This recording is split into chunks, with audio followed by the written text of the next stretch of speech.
Shalom, shalom, bien-aimés. De partout vous nous suivez, que le Dieu des cieux vous bénisse abondamment. Et nous vous espérons bien portant par la grâce de Dieu. De notre côté, nous allons très bien. Le Seigneur nous maintient. Et alors, 2023 pour nous est une année d'équilibre en tout et pour tout. Donc, nous vous apporterons de nouvelles choses cette fois-ci. Et aujourd'hui, nous allons apprendre d'une autre manière. Nous allons apprendre, mais plus être enseignés. Nous parlerons aujourd'hui sur comment mener une vie d'équilibre en Christ. Parce que nous vivons dans une société où nous avons besoin d'équilibre, de vivre en équilibre. Mais pour mener une bonne vie équilibrée, nous avons besoin de la vivre et de la mener selon Christ. Et donc, ce soir, nous sommes encore avec le pasteur Gabi Sitenda, qui est le représentant de l'Église École du ministère de la Réconciliation. Bonsoir, pasteur. Bonsoir, ma sœur. Comment vous allez? Nous allons bien, merci. Le Seigneur nous soutient. Gloire à Dieu. Et tout comme nous, le public a aussi besoin d'apprendre plus sur comment mener une vie d'équilibre. Et donc, aujourd'hui, je n'aurai pas à beaucoup parler. Nous allons plus apprendre, venant du pasteur, être enseigné d'une certaine manière. Pasteur, à vous la parole. Merci, merci, Perside. Nous bénissons le Seigneur ce soir pour la grâce qu'il nous accorde d'être ensemble et de pouvoir parler sur comment mener une vie d'équilibre en Christ. Puisque nous savons qu'il y avait un moment donné, et il y a même des gens qui ont encore cette mauvaise et cette fausse conception des choses, de croire que quand on accepte Christ et on commence à marcher avec Christ, on devient des vauriens, des gens qui ne valent pas la peine, des gens qui ont tout perdu, des gens qui sont négligents, des gens irresponsables, ainsi de suite. Or, ce n'est pas vrai. Pourquoi nous disons que ce n'est pas vrai?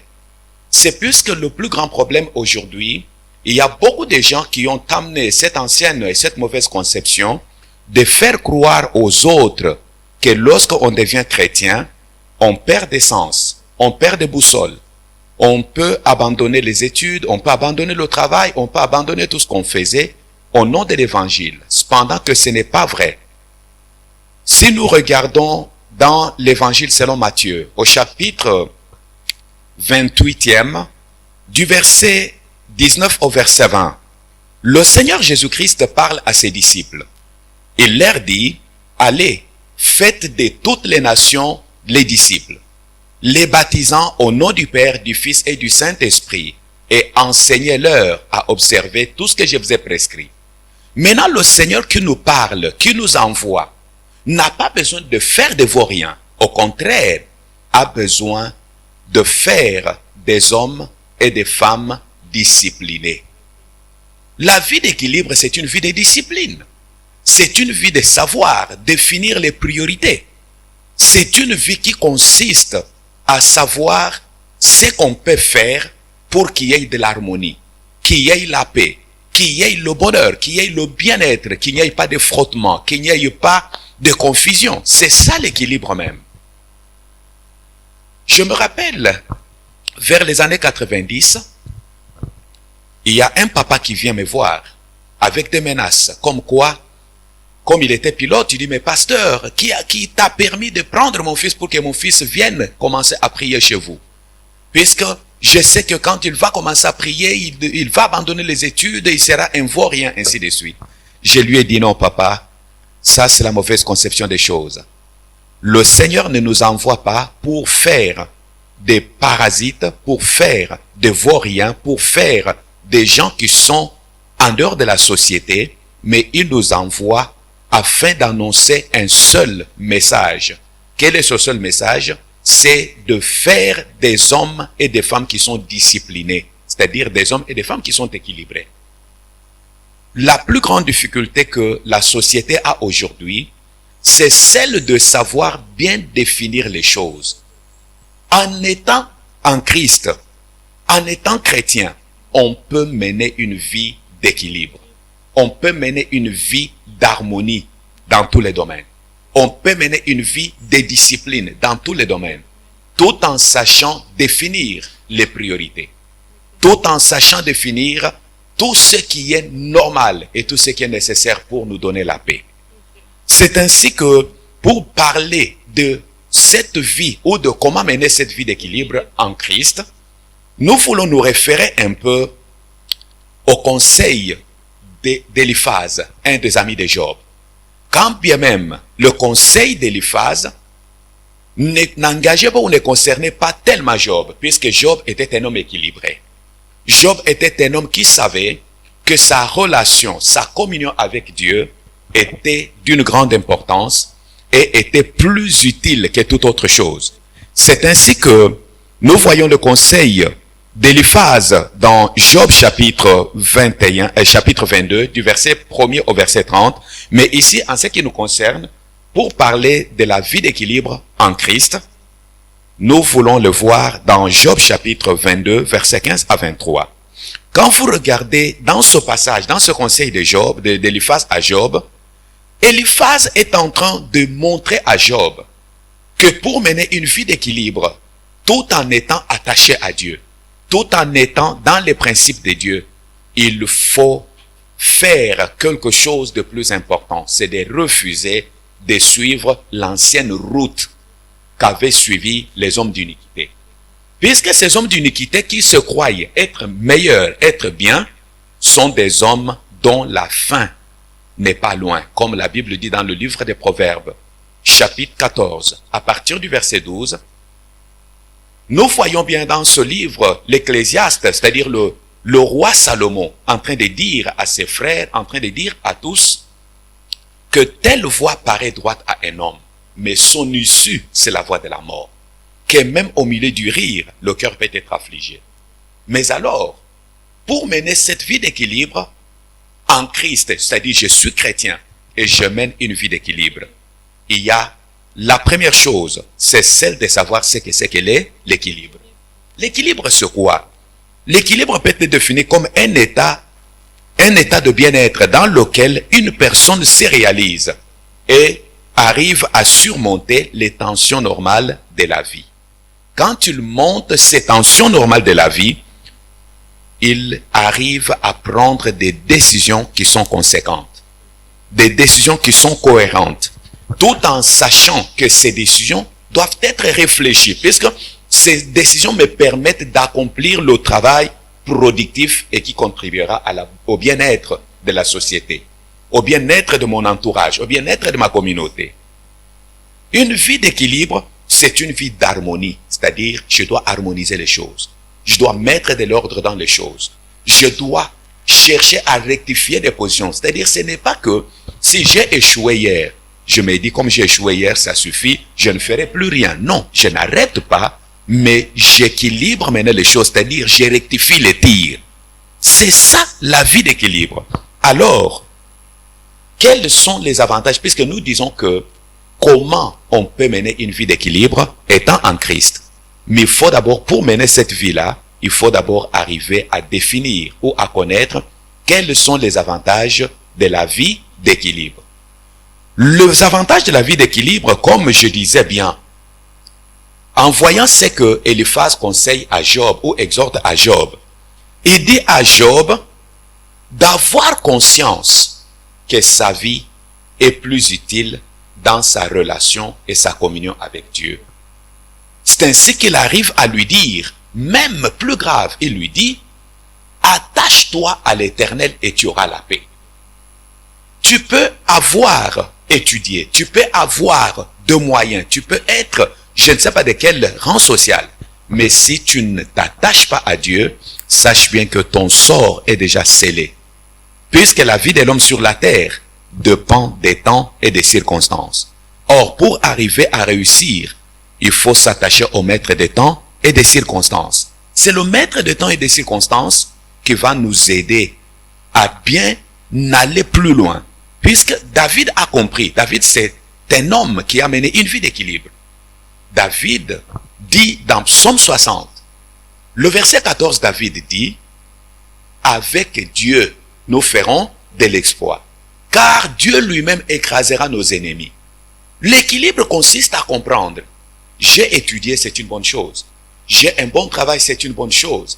J'ai une famille, c'est une bonne chose. Mais la famille est en face d'une puissance adverse que nous appelons le diable. Est en face de celui qui ne veut pas le bonheur de la famille, qui est le diable. Et qu'est-ce que je dois faire? J'abandonne ma famille entre les mains de Dieu. Et quand j'abandonne la famille entre les mains de Dieu, Dieu lui-même me conduira, Dieu lui-même me dirigera. C'est ainsi que nous voulons voir dans cette vie des réajustements des choses. En étant en Christ, je regarde, je fais ce travail et je comprends que Dieu seul peut me donner l'intelligence, peut me donner les capacités, peut me protéger, peut faire ceci. Et dans l'intelligence que Dieu me donne, je dois utiliser cette intelligence pour le bien de tous et pour le progrès de tous, en cherchant que Dieu soit glorifié, en cherchant que tous témoignent Dieu. C'est comme le cas de Néhémie. Néhémie est dans le palais royal à Babylone. Dans le palais royal, il était les chansons du roi, c'est-à-dire c'est quelqu'un qui travaillait. Quand on est équilibré, on saura premièrement que la gloire doit revenir à Dieu. On doit comprendre que dans tout ce que je fais, je ne cherche pas mon intérêt, mais je cherche l'intérêt du royaume. Et quand je cherche l'intérêt du royaume, le maître du royaume lui-même a dit, j'honorerai ceux qui m'honorent. Comme il honore ceux qui l'honorent, je dois maintenant faire tout pour qu'il soit honoré. Et lorsqu'il est honoré, tous témoigneront que l'Éternel est Dieu. Merci, pasteur. Et je crois que plusieurs d'entre nous vivent dans cette ignorance au fait de choses. Il y a plusieurs qui pensent que comme il a un très bon travail, il est stable financièrement, pour lui la vie s'arrête là. C'est ça être équilibré. Manger bien, vivre bien, c'est ça être équilibré, en oubliant que le plus important c'est avoir Christ et donner gloire à Christ, que ta vie tout entière donne gloire à Christ. Et c'est un peu ça. Donc si tu peux être bien financièrement, tu peux avoir tout ce que tu veux, mais si tu n'as pas Christ et que tu mènes pas une vie qui plaît à Christ, mon frère, ma sœur, je suis désolée de te dire que tu ne mènes pas une vie d'équilibre. Oui, Perside, tu as totalement raison. Puisqu'il y a de ces gens qui ne comprennent même pas. C'est-à-dire, on disait que la vie d'équilibre offre beaucoup d'avantages.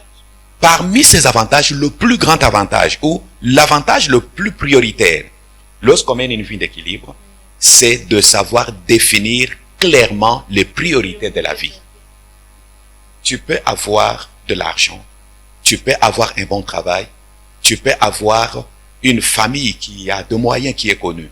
Mais il faut savoir que le Seigneur lui-même a dit, pour amener ses disciples à être équilibrés, il leur a dit, sans moi, vous ne pouvez rien faire. Tu peux avoir du travail.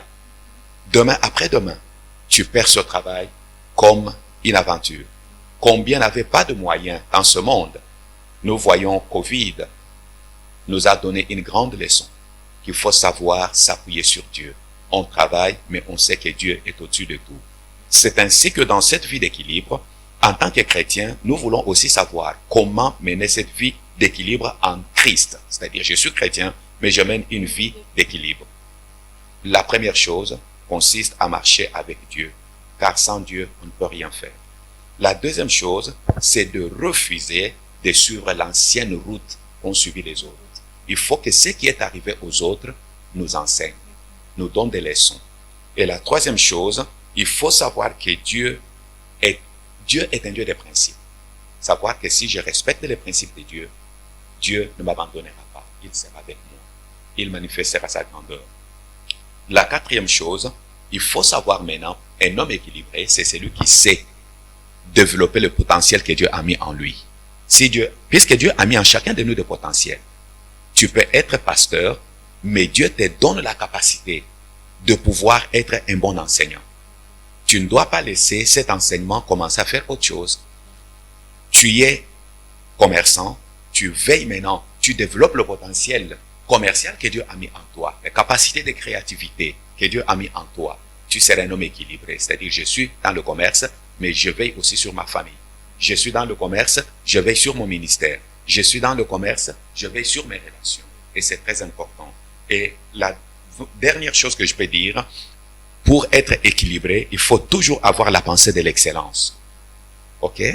il faut avoir toujours la pensée de l'excellence. Ne pas trouver la médiocrité comme une qualité ou comme une vertu, mais trouver la médiocrité comme une bassesse. Mais développer la pensée de l'excellence. C'est dire partout où je suis, en tant que chrétien, il faut que les gens sachent que je suis chrétien, mais j'évolue. Je suis chrétien, mais je progresse dans ce que je fais. Ça, le Seigneur lui-même sera avec nous, puisque David l'a déjà dit, comme je l'ai dit, qu'avec Dieu nous ferons des exploits, car lui-même écrasera nos ennemis. Amen. Merci beaucoup, pasteur. Merci beaucoup. Que Dieu vous bénisse abondamment pour cette très belle intervention.